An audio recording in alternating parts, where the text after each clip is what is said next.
13 сентябрьда Татарстанда бірдем тауыш беру күнінде 4 сайлау кампаниясы узачак. Сайлау участоклары залында годи күзетүчләрдән тыш блогерларда булачак.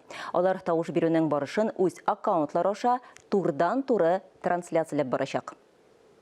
Я буду наблюдателем и буду, в принципе, транслировать, как все будет происходить. Мобиль күзәтүче. Сайлау кампаниясының яңалыгы.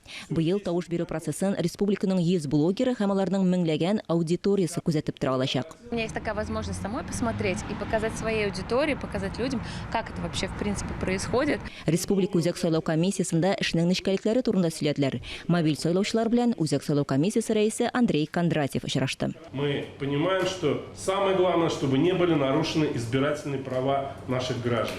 И здесь мы все заинтересованы в том, чтобы была конструктивная работа на участке. Сайлау процессының чисталыгы мәсьәләсе шәхси иминлеккә дә кагыла. Участокларда Роспотребнадзор таләпләре исәпкә алынган. Россиянең кеше хукуклары буенча вәкаләтле вәкиле Татьяна Москалькова уңайлыкны һәм үтемлелекне бәяләде. Интересная форма, которая подготовлена здесь, это передвижной автобус. Конечно, удобно, когда в большой населенный пункт приедет непосредственно избирательный участок, и людям не нужно будет передвигаться куда-то далеко. Быел бер үк вакытта 4 сайлау кампаниясы.